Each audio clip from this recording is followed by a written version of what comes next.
welcome to the video. The house, including this room, is currently an absolute massive mess because I'm renovating, but I want to record this video, so I said screw it. Something I'm going to talk about today is that's been plaguing me for a little bit, but to cut to the chase, this week I'm going to be confronting my biggest fear. Literally my biggest fear ever. I don't want to say what it is just yet. I want to do it first and then make a whole video out of it. But last week I had a realization in therapy and I was deeply ashamed about it and I didn't want to tell anyone. And 3 days later I told almost everyone. Today I talked to a friend I talked to every few months and she gave me some brilliant insights. But the topic of this video is going to be the importance of confronting your fears. Maybe not your greatest fears just yet, but confronting your fears. With this fear, it's something that's definitely, years ago I would have never done something like this because I would be too terrified. I would literally think I will literally die from embarrassment. This time around, I'm understanding that I'm not gonna die. I should be fine, I hope.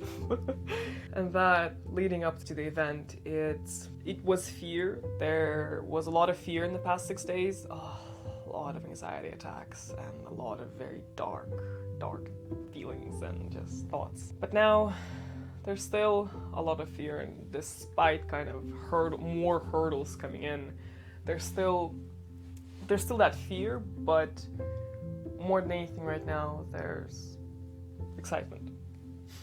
There's excitement that I'm gonna confront literally my greatest fear, and I'm gonna walk out of it alive while still having that curiosity. And there's curiosity as to what's actually gonna happen. What's gonna be the aftermath of me confronting that fear. And my dad pointed out to me, he knows both and I are cowards. I've always been a coward and I don't hide it. I'm not ashamed of it anymore. It's in my nature. Doesn't mean I can't fight it, and I have been. And years ago I would have never thought this. I would have never confronted. I would have never tried to find the courage. Now I'm choosing to be brave. And my dad told me that, and it was one of the best things I could have ever asked for, to hear from him. The fact that I'm becoming braver. I'm choosing to have more courage. Years ago I would have never.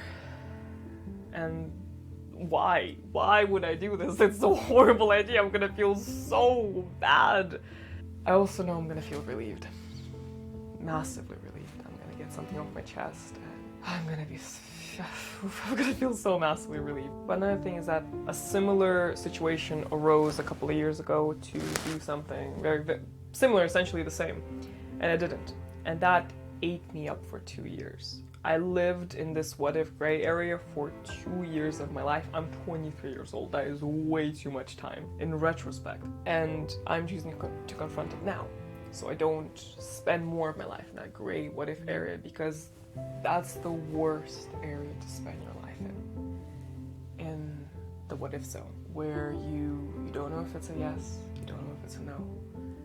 It's when people are kidnapped and killed and their bodies are unable to be found.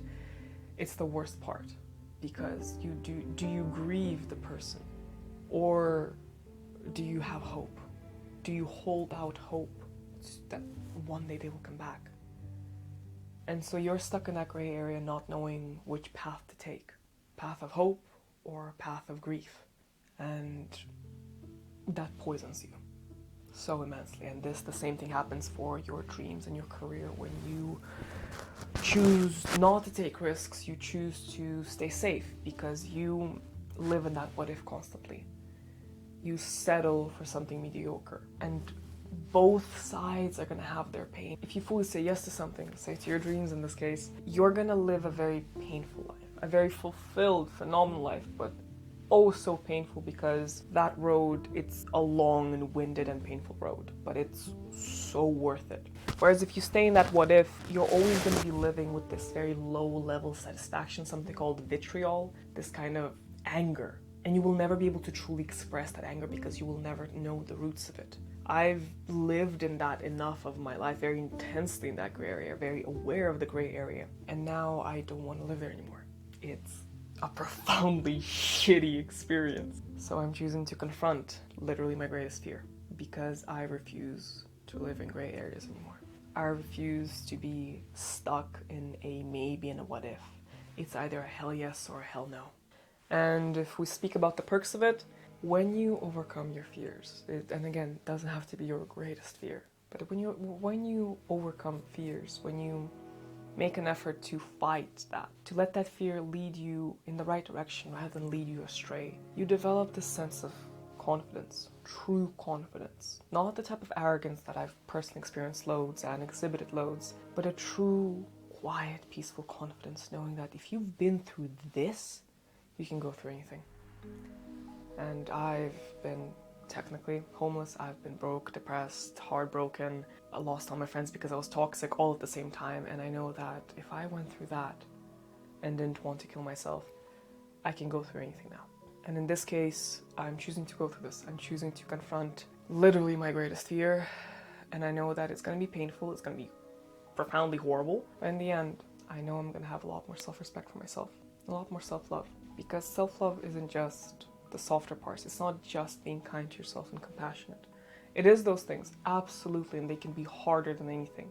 But it's also choosing to make the hard choices, to buckle down with the difficult decisions and go through with them. Because if it's something that's poisoning you inside, very slowly, it's not as painful as maybe keeping it with you for the rest of your life, that little kind of what if. It's not as painful, but it slowly poisons your life. And once you collect enough of those things that poison you all the time, you're gonna end up very miserable, very poisoned, and very unhappy. And I'm personally fortunate enough to be very sensitive a person, very emotional and very sensitive. And I say fortunate because at any sign of that, like discomfort and feeling it, I know I need to do something. And this week I'm doing it. Definitely gonna try and make a video about it, but a little bit later. But in essence, overcoming your fears, it's a lot harder than it sounds. It's way simpler. We make it out to be simpler, but it's profoundly hard to do so, because while you understand the objective, fighting all of that that's inside you is hard. And sometimes we're unaware of that we're fighting something. Sometimes we just put it in the back and we don't even listen to it. But staying in that comfort zone, staying with that version of yourself, with who you were born for the rest of your life, that's not what we're meant to do. We're meant to go through versions of ourselves, sometimes some people more rapidly, some people less rapidly, but we're not meant to stay the same at 50 as we were at 20. We're meant to grow and evolve. And the only way to do that is to let other parts of you die off. And sometimes that means embracing death, embracing grief, embracing pain. And one of my favorite quotes to actually accompany this message, and it's something I found and stuck to when I was experiencing loss of identity a couple months ago, is the pain of something old falling apart invites the soul to listen at a deeper level, and sometimes forces the soul to go to a new place. Most of us would never go to new places in any other way. Richard Rowe. And I'm actively allowing and embracing a part of me to finally die off. And I'm embracing new life to come in. New parts of myself, new aspects, new character traits. So to speak, the new me. I'm allowing myself to be born from the ashes. And in order to be born from the ashes, you first need to burn down. And the bigger the better.